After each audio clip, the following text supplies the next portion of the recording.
Hey guys, happy Monday. Whoa, we were outside and now my hair is all sorts of crazy. All right, my kids were playing with my tripod, so it's all messed up. It's weird. So we're gonna adjust a little bit here. How are you guys doing? So I completely forgot that it was Monday. Like I knew it was Monday, but it's like not, it didn't quite register like, oh, Monday, live, that's right. So it took a quick minute and actually got a message from someone over on Instagram going, is there a live tonight? I'm like, oh, a live. Yes. Yes, there is. There's a live. So I'm glad I already had this planned ahead of time. So tonight we're going to talk about eye emergencies. And I'm going over the emergencies and like first aid things. I'm trying to break them down. Like when you learn about them in like EMT school and paramedic school, they might be more generally grouped, some of these topics. But I'm breaking them down because there's a lot of information when you're looking at a broader topic. So we're just going to talk about the eyes today. So if you guys, hi Paula, how are you? If you guys saw the bleeding emergencies one, well, I should say if you didn't see the bleeding emergencies one, you should go back and watch that live. If you want more of a video style instead of a live like replay, I actually do have a YouTube video. Scroll back about, I don't know, 8 months or so. And there is one recorded as bleeding emergencies. You can watch that one too. So as far as supplies goes, when it comes to like what kind of medical supplies you need, this is about it. Hi, Robin. You need one of these and you make it with this. And hi, Ian, how are you? Ian, right? I want to make sure I get it right. And then saline solution, okay? Contact solution is fine. All right, so these are the three things that you want to keep. Keep a bunch of them. So I made this, all right? How you make this is you literally just wrap, you take your 2-inch Curlix gauze. So this is the 2 inches of like stretchy gauze. And you just kind of, let's make another one. I'm going to show you how. Just make it on here. It's easier to show you. And we should have more than one on hand anyway. All right, so remember how I said this stuff was like super stretchy and it does not break? This stuff does not break. Like you cannot rip it, you cannot tear it. You need like trauma shears to cut this stuff. Okay, or sewing scissors. All right, so what we're gonna do is we're just gonna kind of make a little circle. I just go around 2 fingers to start. Okay, then you pick your gauze back up. Gotta have some, yes you do. Okay, so then you are going to basically just gonna go around and, I dropped it again. You're just gonna go around and around. I'm doing this too far down. So you're gonna go around and around and around. And the first few that you get around until you work this big roll are kind of frustrating, but you just kind of go, keep going around, keep going around.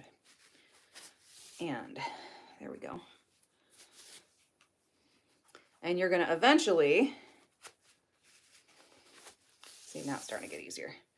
You're eventually, see how it's just wrapping around that? So you started with a circle, it stretched out a little bit. That's okay, because you're gonna get bulk here. And you just keep going around and around and around and around. And you keep going until you get this. And then you just tie it off here, okay? Leave this part out. Don't put this, like, this nub into the eye when you are going to put this on somebody to use it. So make sure this part is out. When do you use this?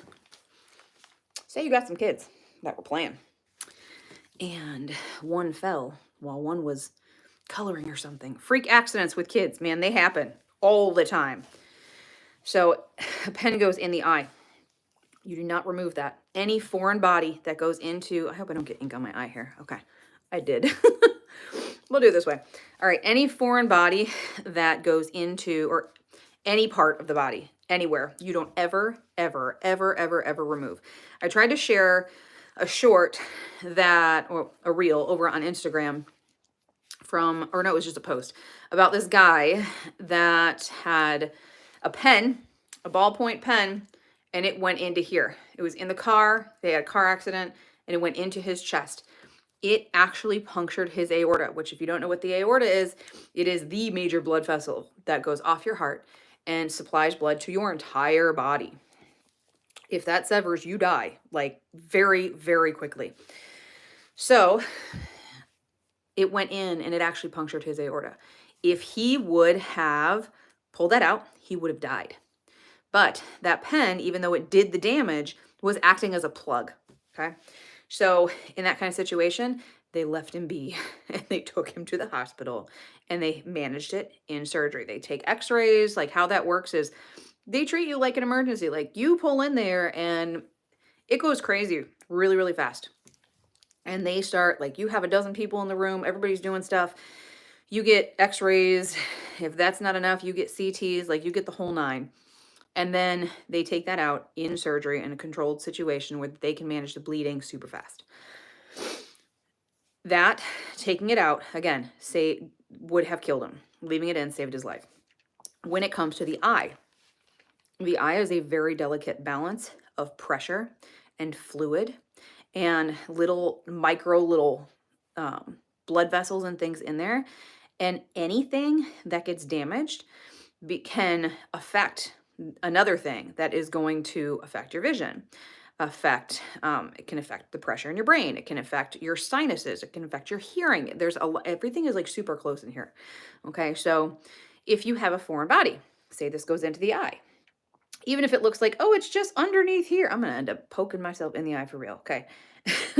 Even if it just goes like underneath the lower or the upper lid here, and it looks like it's not a big deal, it's just in there that much, we'll just pull it out. Please don't do that. Don't do that, because you don't know what it could be pushing on.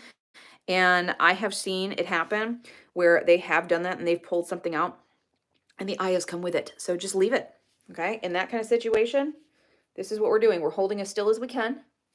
We're putting this on and then we're going back with our 2-inch gauze and we're wrapping this. Okay. This is how crazy this ends up looking. All right. We're wrapping this up and keeping it, you're going to go around the head a bunch of times, okay? And you're keeping it still. That's what you want to do. You want to secure this. You want to secure the foreign body in place, okay? It's almost always a pen or a pencil. Always, I'm telling you. You can make them a little bit different size. Once you make them, they don't really stretch much, okay? Like I could fit my thumb through there and that's about it. I have small hands, so you can make these a little bit bigger so you can accommodate maybe like a piece of a branch or something like that, something crazy like that. Who knows? Trauma is crazy. Trauma is weird and crazy things happen. So that's this. Now we're going to talk about if you get something in your eye, if you have a foreign body, say you have, say you were using a chainsaw. Okay. We're going to use common examples that we have. Say you were using a chainsaw and you weren't wearing anything to protect your eyes and you got like a wood sliver or something, or dust, like sawdust in your eyes, or say you were working with a sander and you got that up in your eyes. Or if something splashed up into your eyes when you were working with something, like say some kind of chemical, you got paint in your eyes when you were painting, like whatever. That is what you are going to use. This is just multi-purpose saline. This is contact solution. You can get sterile saline. That's ideal, but you can get this too. You can just get yourself some contact solution. This is old. I need to get rid of this because I haven't worn contacts in years. 2020. I just grabbed the one that was up front. I need to replace these. But you can use contact solution, and what you're going to do is you're going to go, you don't want to go back, okay? Because if you're going back, then things are going to go into your sinuses instead of draining out. So you want to create an environment where things can kind of go in and flush out. So you're not going to want to be standing like this. You're not going to be wanting to do this. You're going to want to either this way or this way. Now, if you are in a workplace where you're going to have like eye flushes. So any kind of medical, anywhere that works with chemicals, a lot of different places do this. You have like that eye safety thing. I think now it's like more and more places have them, like places of employment where you have to. I think if you have, is it the MSDS? Where basically any kind of chemical, anything, like that includes paint, anything has to have also an eye emergency station. And they look like drinking fountains with like two little nozzles. And you literally stand there like this and you turn it on and it is constantly flushing your eyeballs. It's not intense. It's not like shooting up in there, but it's steady. And it's meant to constantly flush your eyes out. And it's cool water. So to mimic that, we just kind of flush, and you just sit there and you stick it right in the corner of your eye and you squeeze and squeeze and squeeze and squeeze. You can blink. Just make sure you're keeping your eyeball open. You can squeeze and squeeze. If you feel like it's going up under your lid, you can put your finger like this and pull up and try and look down. And that gives you more of a space in your eye, and just squeeze and squeeze and squeeze. And you keep going until it's out or until it's time to go to the hospital. So you can use this stuff with a number of things. Now, if we're talking about a chemical exposure to your eye, this could be harmful. So like, for example, anything with, I guess that's a base. So lye is a base. So I make soap. If I got lye in my eye and I add liquid, I like this kind of saline solution, it will cause irreparable damage to my eyeball. Getting lye in my eye will probably already cause irreparable damage to my eyeball, but lye is a base, so I need to neutralize it with an acid. So when you're making soap with lye, then you have to have vinegar. I always use white distilled vinegar, a whole freaking gallon thing of it, open, ready to go, sitting on my counter, just in case I get a lye burn on any part of my body. I grab and dump because it neutralizes it like that. I have never had a lye burn to my eyes. I wear glasses, so, and I always like stand back when I'm mixing and when I'm pouring so that it does not splash. And I've never even had it splash up on my glasses. But if you're working with any kind of chemicals, man, you'd be surprised how fast things will go to your eyes. Just like how easy it just naturally just kind of right up there. And you need to have like some kind of goggles on, really, if you don't have any other kind of eye protection.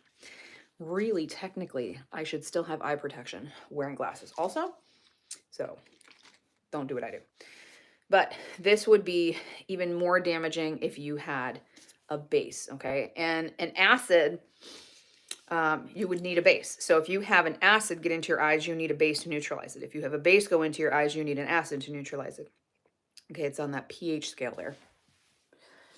So that is all the stuff that you need to buy. So getting a bottle of this, you're going to go through this super fast. If you have to flush eyeballs, you're going to go through this super, super, super fast. So get a lot of them. Get like a few dozen of them if you can, to have these on hand. If this is something, like if you work with chemicals, even if you're, even at home, if you do a lot of woodworking, metal work, anything like that, just have a few cases of these. Because they're cheap, okay? These are like a couple dollars, and you get a big, huge thing of it, and they're easy to have on hand. Like, you can keep them. It's saline. It's not. I've never had one of these freeze, though. I haven't really kept it in the car.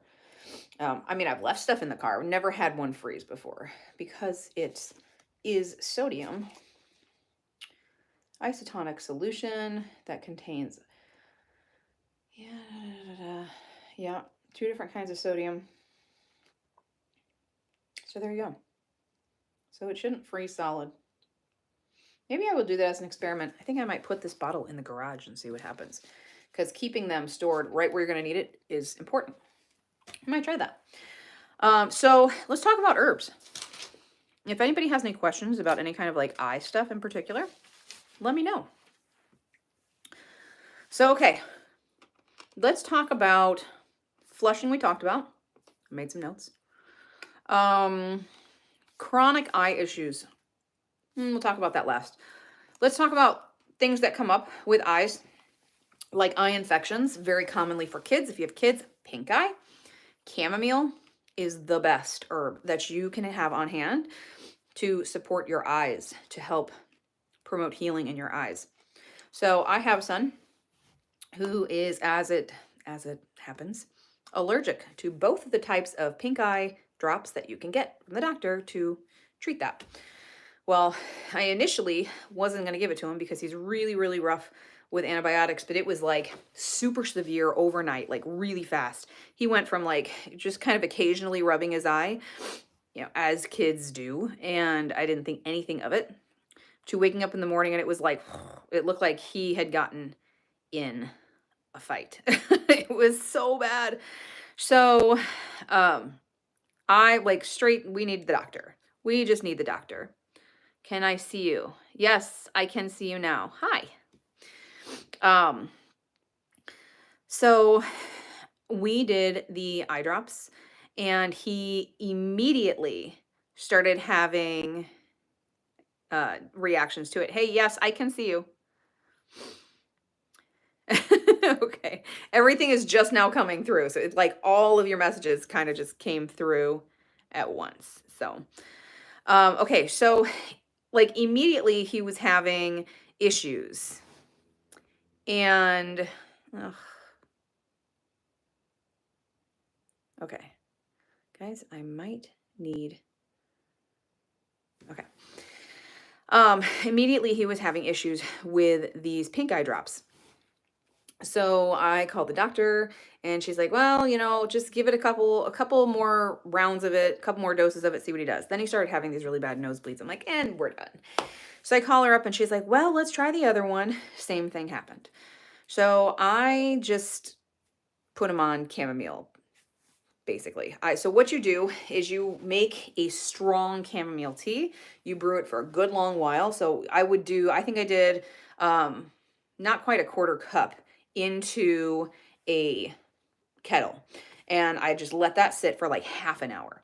Strain that out. And then I put compresses into the tea. Soaked them. This is after I let everything like go to room temperature. Everything was nice and cool. And then I just held him on his eyes.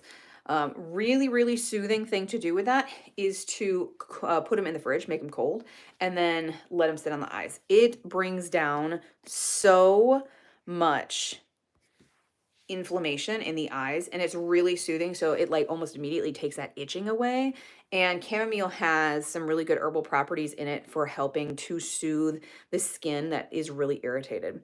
Also, not having anything to do with eyes, just because we're talking about chamomile and how good it is for you. If you are someone that deals with any kind of like mouth ulcers or cold sores or anything like that, chamomile compresses are really, really helpful. If you have them on the exterior, then do the compresses. If you have them on the inside, drink the tea and like swish it in your mouth. You can make a mouthwash out of it and just kind of swish it out several times a day. It's really, really helpful. Oh, I'm sorry you're sick. You need some good tea. I'm going to have a video up. I can't remember if it's the one for tomorrow. It's either the one for tomorrow or the one for Thursday on immune boosting herbs. You should check that one out.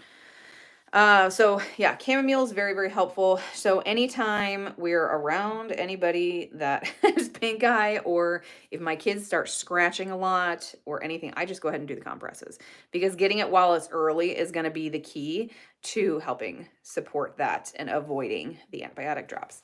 If you want to do both, you totally can do both. So you can do the eye drops and you can do the chamomile compresses, but you don't do them together.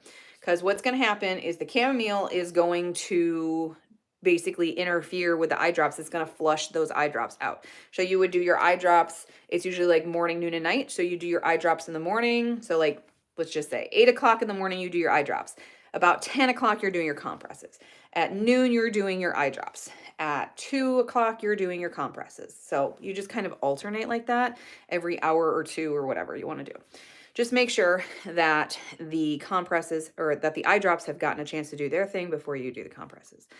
With my other kids, they can do eye drops. If it gets severe, I can do eye drops with them and it's not a problem. With him, I don't know why. It just causes really severe nosebleeds in him and a lot of irritation, and it was like swelling around here. So I'm gonna say he's allergic to that. So I don't know if it's coincidental or not, but he's also allergic to penicillin.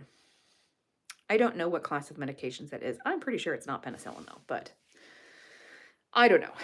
Okay, so then chronic eye issues. So this is going to be for anybody that has any kind of eye issues. If you're seeing like a cloudy sclera, okay, which is like the front part of your eye. If you are seeing the white parts of your eye here, if you are seeing like a yellowish in here, that is your liver, okay? And if you see, that's called jaundice in your eye. If you see any of that happening, you need to go to your doctor, like like tomorrow, okay? You need to go get your liver checked. But some things that you can do if you're having issues like that, if that's something chronic in you, is you want to support your liver. And there's a lot of liver supportive herbs. And I have a video on herbs for the liver. I will go ahead and I'm gonna write it down. Herbs for the liver. I will link that video after we're done here. But milk thistle, really, really good for if this pen will write, herbs for liver. Milk thistle is really, really, really good for supporting the liver. It's what we call a hepatoprotectant. So hepato means liver, protectant, obviously, protecting the liver. So if you're seeing any of that, like that haziness, like almost milkiness going over the eye, or if you're seeing the yellow in the white of your eye, then you need to support your liver and definitely go check that out to make sure it's not anything crazy underlying that you need to have addressed. Other one is turmeric. Turmeric is really, really good anti-inflammatory. It's typically used for people like me with arthritis. So it's good for like joint and bone health. It can also help with the muscles too. It's really supportive for that, but it's also really great anti-inflammatory, and it helps reduce oxidation in the eyes. So if you are having kind of weakness, blurry vision, things like that, turmeric can actually help your vision. It's not going to be like, hey, I have glasses and I took turmeric and now I don't need glasses anymore. It's not like that, but it's supporting your eye health. So that is another one. Now, unfortunately, as far as I know, there are not herbs that are going to help things like macular degeneration and things like that. Now, there's things that you can do to support your system if you have those kinds of eye diseases, and you really want to be supporting, like I said, like take that milk thistle, because a lot of people with underlying eye issues actually have a link to their liver, and take some turmeric, really good for supporting your eye health also, lowering that inflammation. But you also want to make sure that you're doing good supportive things for your nervous system, okay? Because everything is really close to your brain, into your sinuses and everything, and things can affect your nervous system. So make sure you are taking some of those herbs. Also, I also already have a video about that. So we'll link that one down below too. So does anybody have any questions for me? Because eyes are pretty short. It's not really a long drawn out topic, and there's not really tons of skills that you need for it. The only other thing I can think about is situations like if your eye pops out or anything like that. In that kind of situation, since the eye is naturally wet, you would take sterile saline, wet gauze, kind of cup the eyeball and just kind of hold it back in there, and you're making kind of like a cup kind of a thing. You don't want the eyeball pressing back in. Don't try and put it back in. And then again, take your gauze here and wrap it around. Make sure when you're wrapping things around the eye and the head, make sure you're not putting it too tight, because that puts more pressure on things. You just want things to be secure. You don't need things to be tight. You're not trying to stop bleeding here. And then also, don't make the person blind. Just one eye. One eye will do you. Make sure they can still see with their other eye, unless there's a big issue, and like when you move one eye, the other one moves. So if this person is looking around and trying to like, oh, what's going on? This damaged eye is moving also. So having both eyes covered would be a good idea, okay? If there's like lacerations, things like that, if you've got this deep penetrating thing in your eye, you might want to cover both eyes just so that they're not moving, because that will move the foreign body that's in the eyeball.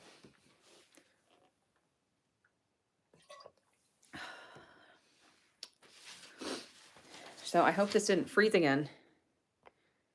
Oop. Whoa, okay, it did. So now I have, all right. Chamomile for eczema. Yeah, chamomile totally does work for some people with eczema. It's a kind of a case by case kind of situation, like all herbs. Chamomile is very, very calming and very, very soothing. So yeah, it can totally help you. Okay, I think this one here is going to go. All right.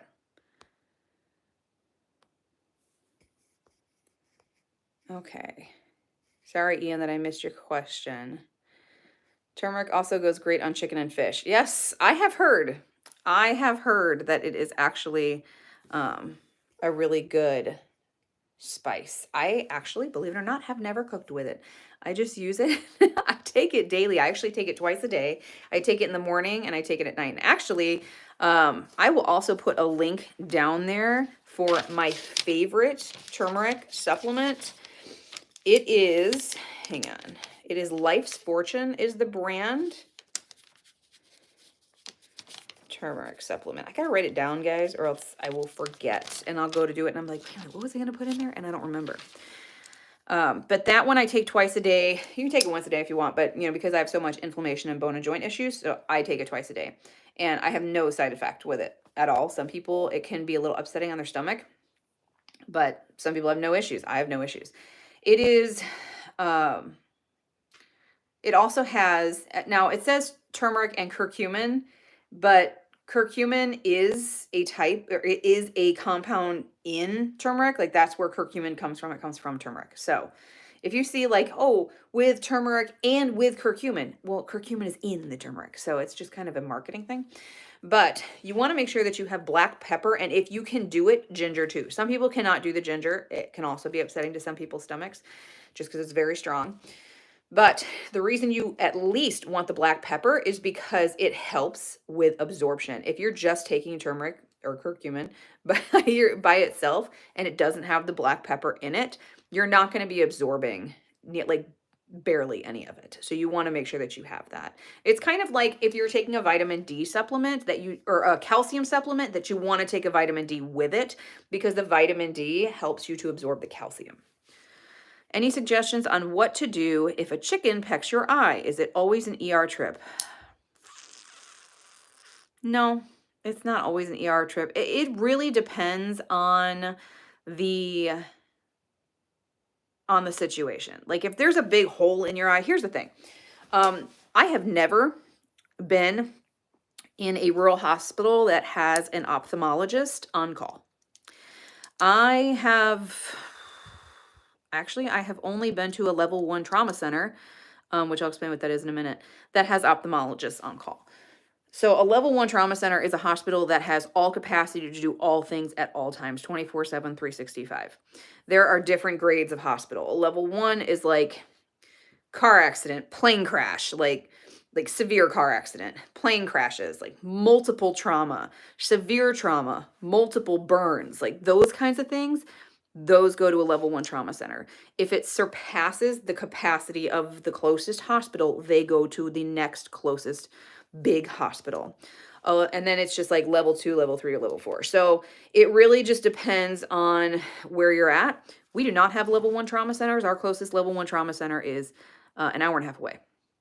And it's not a good one. So I guess the situation that I would look at in that kind of situation is, what time of day is it? If it is during like office hours, I would call my ophthalmologist, or call a ophthalmologist, call some eye doctor, not an optometrist. Okay, we're not walking into Walmart with an eye injury. We want to call an ophthalmologist, which is not under vision insurance. That's under your medical insurance, because that's a doctor, not just an eye doctor. Okay. So they are going to run the kinds of tests that an optometrist cannot run. And they're going to look at your eye health. And then from there, they can determine, okay, you need an antibiotic for sure. You probably will. And you'll probably be on antibiotic eye drops. I'm assuming this is like to the point where a chicken has pecked a hole in your eye.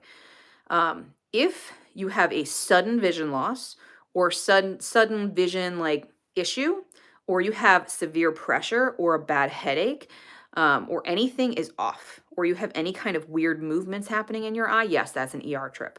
If it is severe, that's an ER trip. One time, my husband and my oldest son, they were playing. He was like really little. He was like, I don't know, maybe like 8 or so. They were playing with Nerf guns. And we have this wall. It's like this half wall. And when you come up the stairs, my son was over here and my husband was here. So my son's walking down the stairs and my husband jumped up and shot and it hit him in the eye. And it was pretty close. So probably as close as I am to the camera. And it hit him with his eyeball open. So Nerf darts can do really severe damage to your optic nerve. Any kind of blunt force like that, if you're seeing stars, if things are getting blurry, if you're having black spots, if you're seeing floaters that are abnormal for you, as you age, it's normal to get some floaters. But if you are seeing floaters and that's a new thing for you, yes, that is absolutely emergency, because like time is of the essence here. If you don't address eye pressure within a certain amount of time, you can lose vision in that eye permanently. Many years ago, I found an herbal eye wash in a local natural health store. I recall it contained eyebright. Last I checked, I could not find it. Any herbal eye wash recipes that you know of? I don't have one because I just use chamomile. But eyebright, and that is not a super familiar herb to me. It's an herb that I have read stuff about, but I have not dove deep into eyebright. But I do know that it is a supportive herb for the eyes. I was about to pick up my phone, but I'm on it, so I can't do that. That's great info. Thanks. You are welcome. And yeah, the chicken pecking the eye thing has happened in our house because we have chickens and we have children that love the chickens, specifically one that gets like really close to the chickens. I'm like, back up, just move your eyes because I just see it happening. So, okay. Yeah, eyebright, I should do more research on eyebright because I do see that. You're welcome, Paula. I do see that popping up soon or frequently when you're looking at eye stuff. I should have brought my computer up here. I could have looked it up and let you know. I know that that is not, you know, that herbal, that modern herbal dispensatory book that I talk about that I recommend frequently. I don't think eyebright is in there.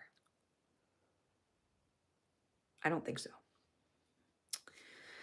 So that's one I'll have to research separately. I am sure that would be in that prescription for nutritional healing, and I am sure it would be in the prescription for herbal healing. So if you guys have those books, those would be 2 good books to look into.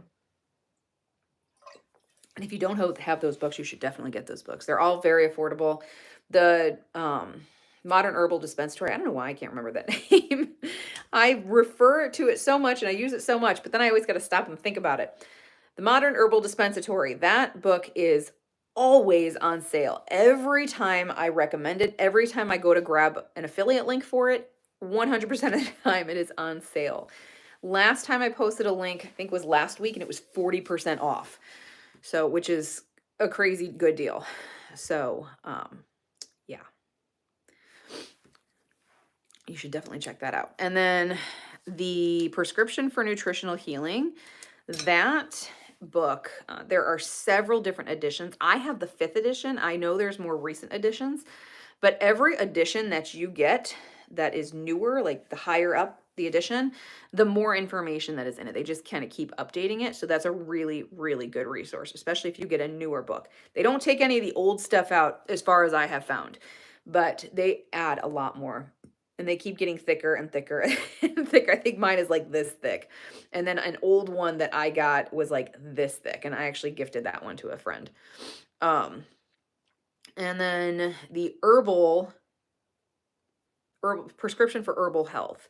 That one, very similar to prescription for nutritional healing, but it's all herbs. It doesn't dive into nutrition and like the vitamins and minerals that you would need in your body for like more of a holistic approach where you're really looking at the whole body to deal with whatever, they really just focus more on the herbs in that book.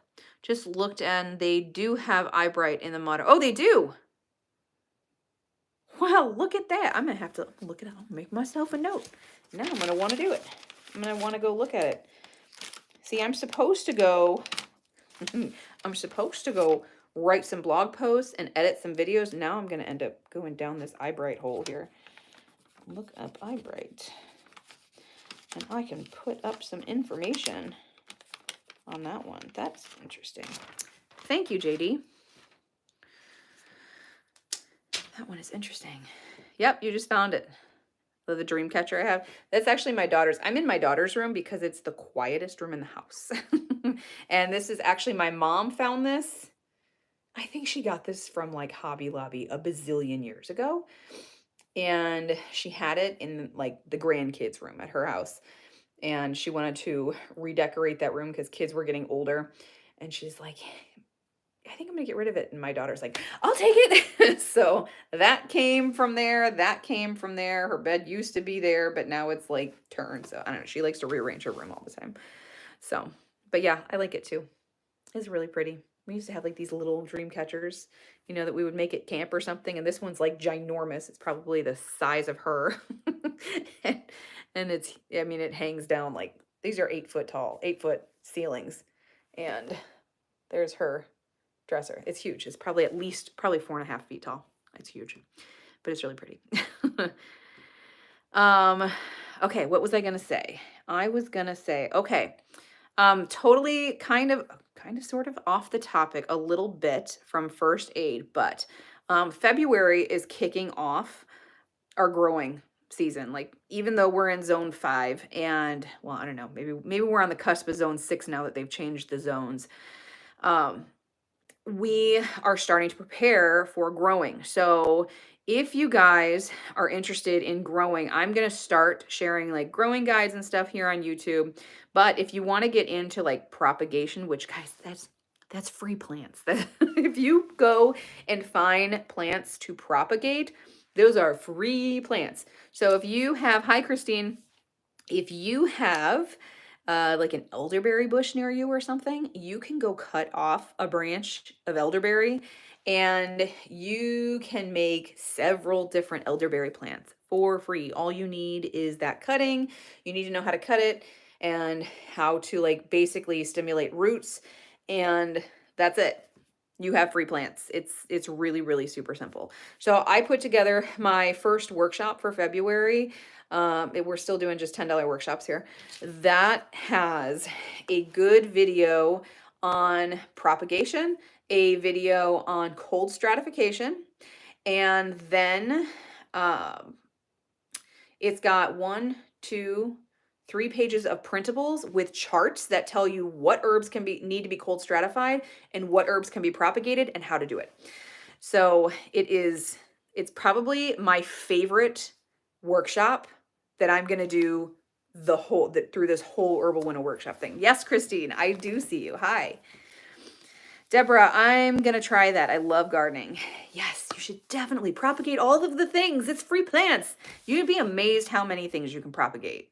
I love it. I can't wait to propagate lavender, but you don't do that until like later in the summer because they need to get good, and you need to have good, healthy things. We can cut this time of year. So yes, when you are propagating, now it depends on the plant, okay? And that's why I'm saying like that workshop, I keep them cheap for a reason, guys, because like I want it. Yes, it's a dream catcher in the background. It's my daughter's.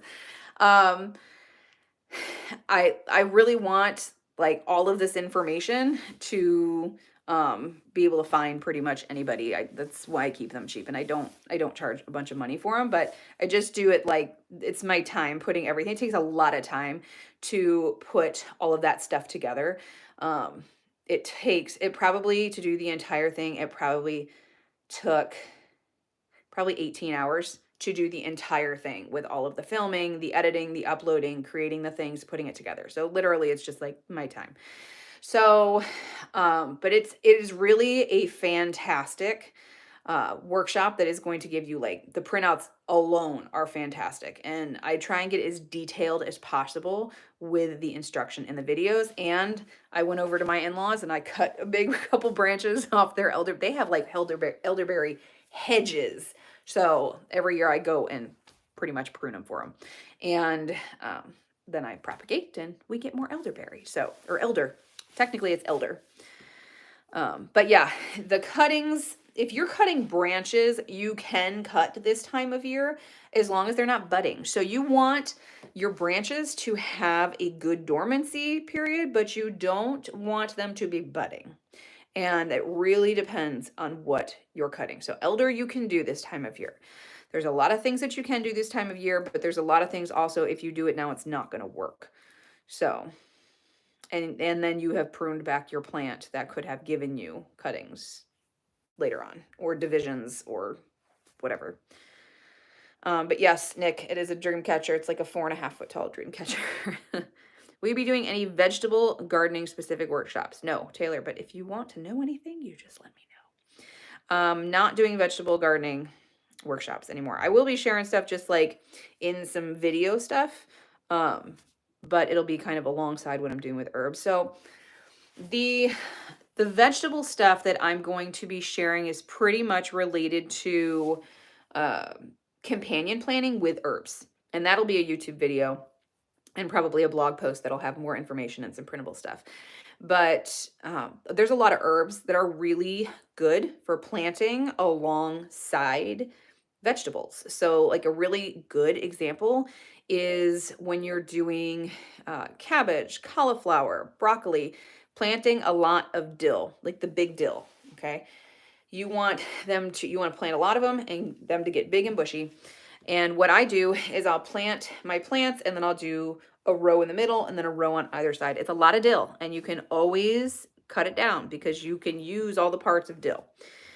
But you need to basically, at least for us, like we have cabbage loopers like nobody's business. And by the time you see one moth, you have a ton of them, because a moth means that it was a caterpillar. And a caterpillar means that there were eggs. And that means there's more than one egg. So you have cabbage loopers if you see those white moths flying around. So what I am doing now is when I put those in the ground, they immediately get covered. And then the dill goes in all which ways, because that helps to repel them. Does it work all the time? No. Does it work to cut down the numbers? Yes. So that one is a little different, but there's a lot of different like complementary herbs for vegetables that you can plant and fruit. So yeah, I will be sharing them.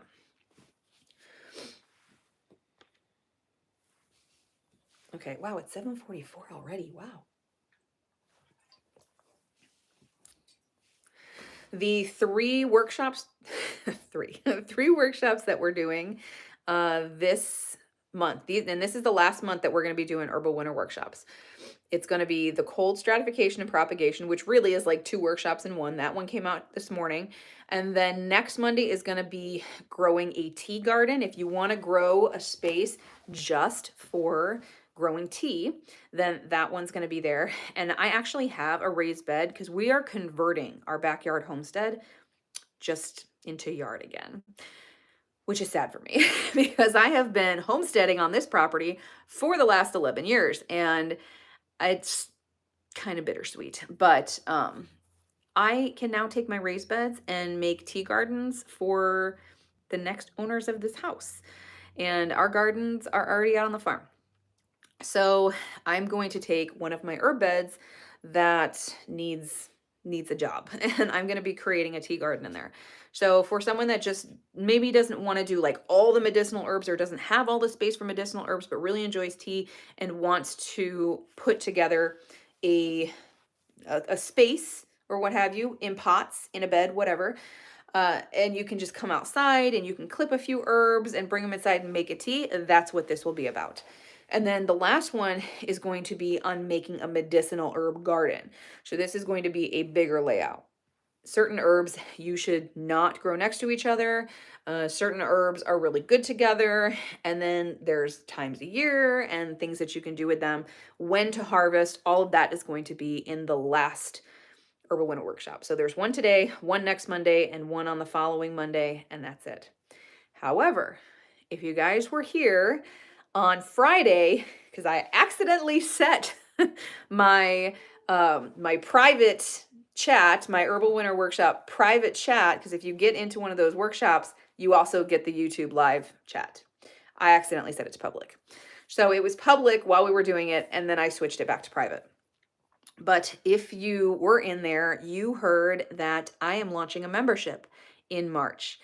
And if you join the membership, you have access to every single workshop that we have done since December. So we've got 3 in December, we had 2 in January, and then we'll have 3 in February, and you will get all of those. So you have access to everything that I've done. There's also pretty steep discounts on all of my courses and my herbal recipe ebook. So that book has, how many recipes does it have? Is it 50? 50 recipes for herbal preparations to stock your home apothecary. So it's got teas, it's got salves, it's got tinctures, it's got oxymels, and there's one more thing in it. I'm a horrible author. I can't remember my own stuff. There's one more thing in it. There's one more category. I can't remember it right now. But there's a bunch of recipes in there. So I will have more information coming on that too. We're putting everything together right now. So it's very exciting. So does anybody have any more questions? I don't want to, like everything disappeared. I don't want to just like hop off here, because before, when it was saying that nobody was here, then all of a sudden I had a whole bunch of comments. So if you guys are commenting and I don't see it. So we'll give it a minute.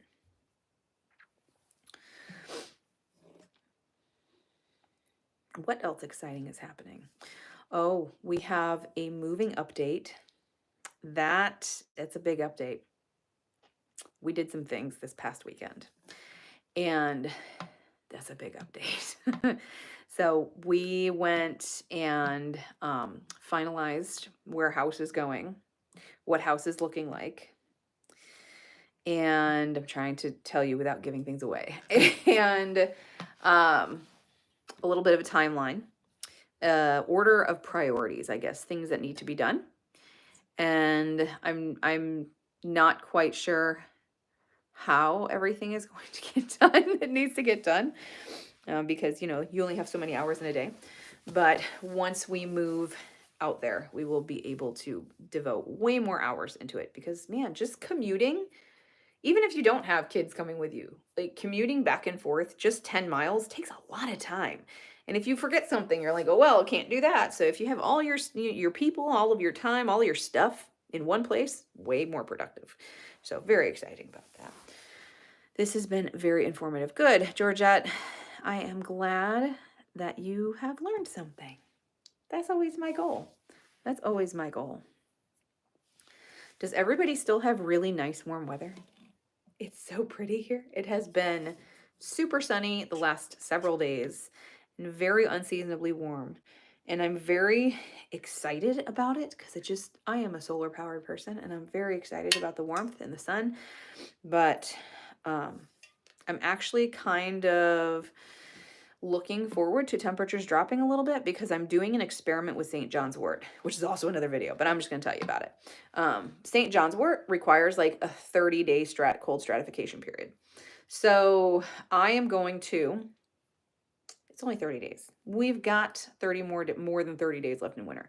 And in Illinois, especially northern Illinois, we usually stay cold March, April, like it just stays cold. So we usually have more time. Like we have this warm up and then it gets cold again. Winter shows back up. Who knows if it's going to happen or not, but I think it's going to. Well, we're supposed to start cooling down into the upper 30s at the end of this week, I think. And that, or maybe it's like Monday next week. I don't know. But it is going to be cold enough to be cold stratification kind of weather. So when you're doing cold stratification, you can just kind of like direct sow and fall and let Mother Nature take care of it for you, or you can mimic how to do it. There's a few ways to do that. And you can plant them out in the spring.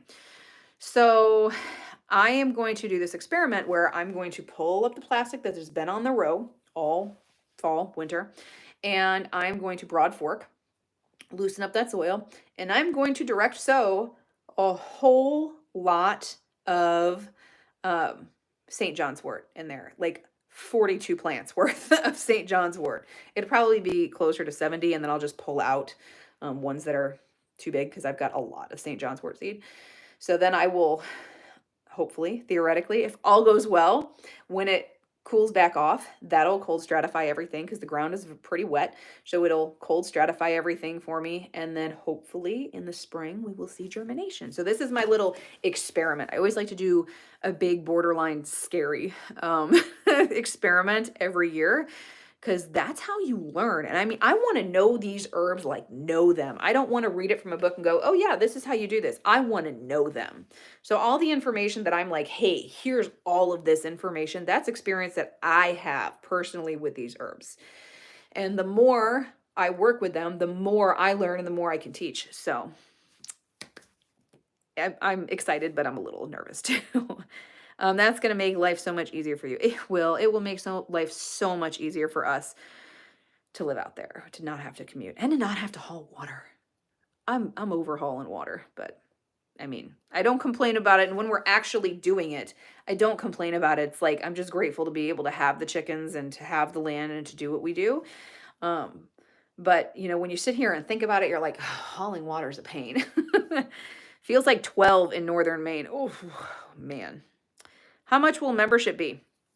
Membership, I'm in between. It's gonna be 20 or under. It's not gonna be high. It's not gonna be high at all. Without spoiling too much, what are you wanting to put in the tea garden? I'm not 100% sure yet, because narrowing herbs down for me is difficult. It's very hard to do. And then there's some herbs that really just wouldn't be fitting for that. I would really like to create more of a perennial kind of a thing, more of a like plant it once and it just keeps coming back over and over. And then we'd go over general care of how to keep it, you know, contained where things are not like spilling over. Like if you plant peppermint in there, you're going to have a peppermint bed. Eventually, it's just going to choke everything out and it will all be peppermint. And then peppermint will be next to it and it will be underneath your sidewalk, across the road, in your neighbor's yard. Like peppermint just goes. It will go out, under, and around. It will find a way. It is very, very, very invasive, much like oregano. All things mint. Not all things, but a lot of things mint. They do that. So we're going to talk about still being able to utilize those invasive herbs in a tea garden. I have 74 hamsters. That's a lot of hamsters. And I have no judgment because we have 30 chickens. It's okay. So yeah, Taylor, it'll definitely be some things like chamomile and hyssop. We'll definitely have peppermint in there. I want to do some lavender, and I really want to do some like, you know, mullein, because, you know, my love of mullein. It's just a fabulous supportive respiratory herb. But I think that's something that it's only in there for 2 years. It's only a biennial. So I don't know. We're going to think about it. And I'm going to have to draw it out and really play with it. It's really fun to create these kinds of things. I love doing it. So I'll probably create some different design options, and that'll be included as printables. So you guys I'll have to learn how to do that. Maybe I have a couple like assistants on my team. I have a VA, and then I have like a website designer. Maybe one of them will know how to create like a chart that I can transfer as a printable, and then I can include that. I'm sure one of them knows. They're very knowledgeable women. So I could include that. Would be really nice. Like a design. That would be interesting. Would you guys be interested in just tea garden design, like already there, and then you could like fill in your plants? Ooh, from a list. I really like this idea. We might have to include that.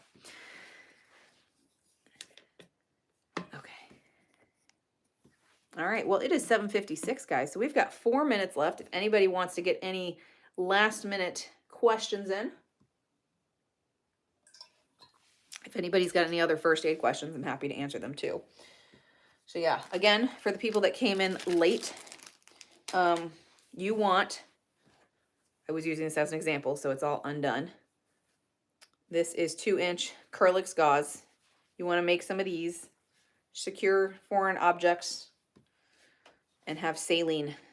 So for all of the instructions and details, you're gonna have to watch the replay for. But chamomile, check out chamomile as a really good herb for your eyes too. And eye bright, apparently. And I'm gonna be learning about eye bright this evening. Yes, JD. Okay, awesome. I will look at including that. I'm gonna write it down so I don't forget, because we know I will forget. My pen is about dead. Tea Garden Design.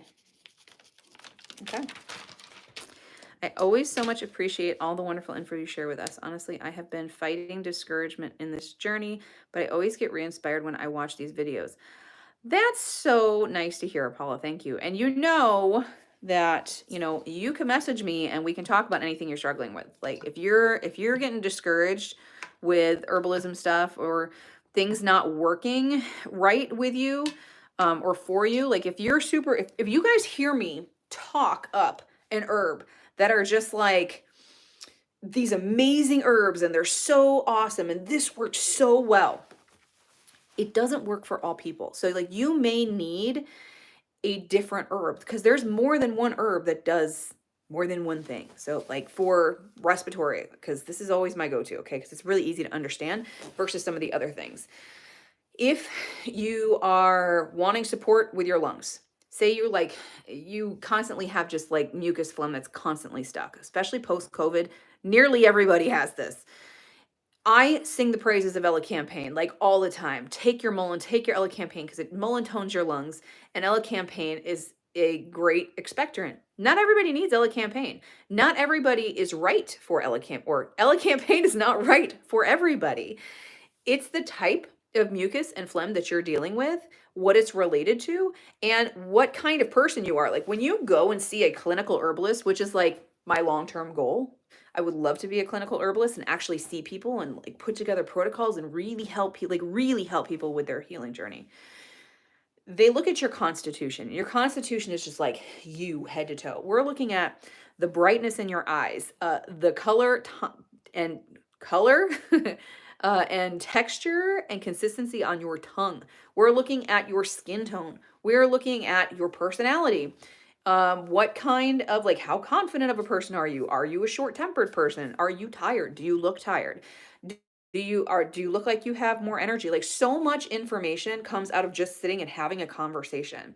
And like, I already do this. If I'm like at market, if somebody is talking to me about issues that they're having, I am sizing up their constitution while they're talking to me, because that is so important in matching somebody with the right herb for what they are going to be having. Like if you have someone that's really hot tempered, there's certain herbs that you need to avoid because it's going to really not be the best complementary herb for them. It could make them worse.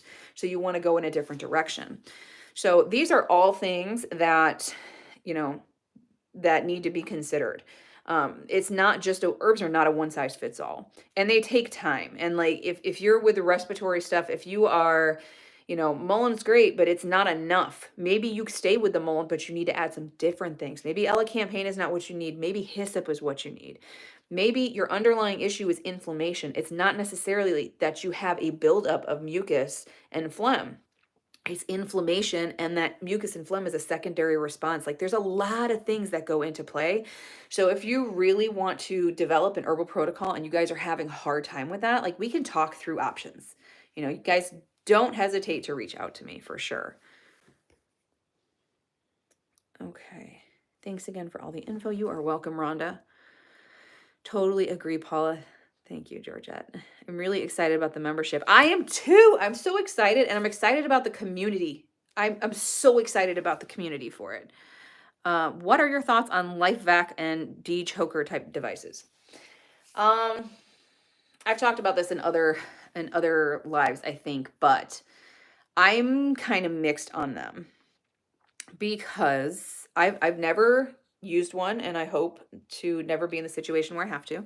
I have done the Heimlich maneuver on people before, and I can tell you that is an incredibly difficult thing to do. So, like a lay person, what we say, like a civilian, a common person that is not medically trained, uh, 9 times out of 10 is going to do the Heimlich maneuver wrong.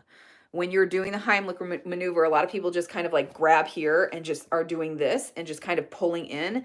That is not, hi Tyson, that is not, um, that is not what you do. So basically you take your fist and you pull in, and your thumb right here is going into what we call like basically under your xiphoid process. So you got your ribs are here, and then the bottom of your sternum is this little nub. It's called your xiphoid process. And you are sticking your thumb in there, and then your other hand goes on top, and you're going in and up. Okay? In and up. That is basically taking your diaphragm and going in and up. Okay, you're creating a artificial cough. When you're doing that, I mean, if you just don't do it to yourself, but like push on that spot, you'll do a little, okay, because it's forcing your diaphragm to go, you know, exhale, to force air out. Okay, so you want to create that external cough. Now, because so many people do it wrong, I can see how a life vac or a dechoker device, how those would be very beneficial, but there's not a whole lot. I have not seen any studies on them. So I don't know how effective they are, and I don't know how much training you really need to use them. What I do know is anything that requires a seal around the mouth and this jawline can be very finicky. And you have to have a big enough hand to get a seal on the entire thing to get appropriate suction. And panicky parents are not reliable at all. At all.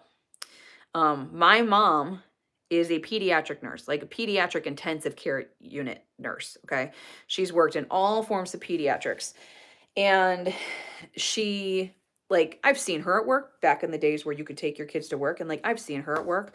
She's very level-headed, like she's a nurse, okay? She's a good nurse. And she, when my brother was, I think he was 6 at the time, he had, you know that game Mousetrap?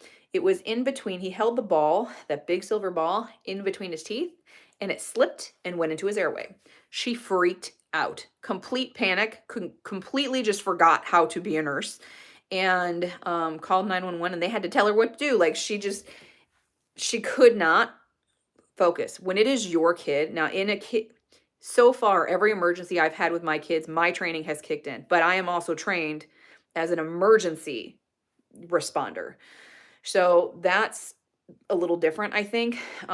When you are a nurse, unless you're an emergency room nurse, or really ICU nurses are responsive to emergencies too, but it's still a controlled environment, and you're still like, you know that the worst is about to come. With emergency and like pre-hospital emergency training, like paramedic training, like what I have, you go from 0 to 100 like that. Like you go from completely calm to, oh look, somebody's dead, like really, really fast. So I don't, I don't, I have not, God, please don't ever let me have to be in this situation, but I have not ever, um, panicked like that before. But if one of my kids was in that kind of situation and choking, I don't know that I wouldn't do the same thing. And a device like that could be very helpful. But see, the thing is keeping it where it needs to be, keeping it handy, and being trained on it. That's the thing, because your equipment means absolutely nothing if you don't know how to use it. Okay. Valentine's Day or Black History Month? Valentine's Day is a Hallmark holiday, so I'm gonna say Black History Month.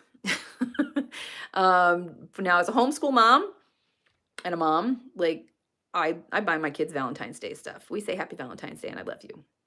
I expect absolutely nothing from my husband ever. Like I tell him, do not do anything from Valentine's Day.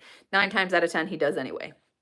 But I expect nothing because it's Valentine's Day. Like, that's not one that we do. Black History Month is an opportunity for education for my children. So like, yes, we're going to be learning all the things. So I think I know, but what is an herbal protocol? Herbal protocol is basically a personalized design that you make, or a naturopath or an herbalist can make with you to help you achieve whatever your goal is. So if that's general wellness, if that's getting your health back, for regulating your nervous system or regulating your excuse me, respiratory system, or if you need help in fertility, there's many different types of things that people can do to support their body. Some people with herbal protocols have fabulous results and they're like, yes, I want this to happen. And it is. Some people, they just want to help keep their body like in optimum shape so that they can achieve whatever goal. And I guess a more extreme example would be, I feel like I have something stuck in my throat. Excuse me. I guess like a more extreme example is not necessarily a goal of healing, but more a goal of support would be a cancer patient that really wants to support their system. So they would have an herbal protocol that would help support their organs and their system while they're going through a chemo and a radiation. And there's medicinal mushrooms are fabulous for that. And then you pair some of those with herbs and things. And that's very individual to people, to the type of cancer, to the type of person, to what medications they're on, to their past medical history. Like there's so much that goes into a protocol. It's very, very personalized. And you could do it for yourself. But you have to know, like, you have to know more about what herbs you should be taking and shouldn't be taking with other medications, with medical history. Some herbs work best at certain times of day than others, like ashwagandha, for example. Do you know ashwagandha? You get better results if you take it at night than if you take it in the morning. So there's just a lot of different kinds of considerations there. But that's what a protocol is. It's just a very personalized plan for using herbs, and, wellness practices to basically try and meet whatever goal it is you have. So, okay, guys, it is 8:09, and like always, it is time for my daughter to go to bed, and I have to go learn about eye bright. I'm very excited. I'm like, I can't believe it's hundreds of times I've opened that book. Like, I'm to the point where I'm almost ready to buy another copy because it's getting pretty beaten and battered. And I have never noticed eye bright in there. Bad Herbalist. So thanks for joining me tonight, guys. I had a lot of fun. Thanks for all of the questions. You guys ask great questions all the time. I will put information up, and I will be sharing stuff about it in future videos and in my lives too, about membership stuff as it gets closer. Don't forget, if you guys want to check out the cold stratification and propagating workshop, that is live after this. I will go put that link down below. And that one, it's just so much fun. I love it. And if you are new to planting and you're hearing big, scary words like cold stratification and herb propagation and things like that, they're just big words. They're just fancy for making free plants and preparing your seeds to plant them. That's it. It's all the way on the bottom, so it's hidden. Oh, I bet it is. It's like one of those where it just says eye bright and there's like the Latin name and then all the information on the next page. So I flip past it pretty fast, probably. So thank you guys for looking it up and telling me what I'm missing. No, I am all about it. I am not too proud to say that I don't know something. So I don't know everything. Not even close. We're all learning. I think I need a cup of tea. You guys have a good night. We'll talk to you later. Bye.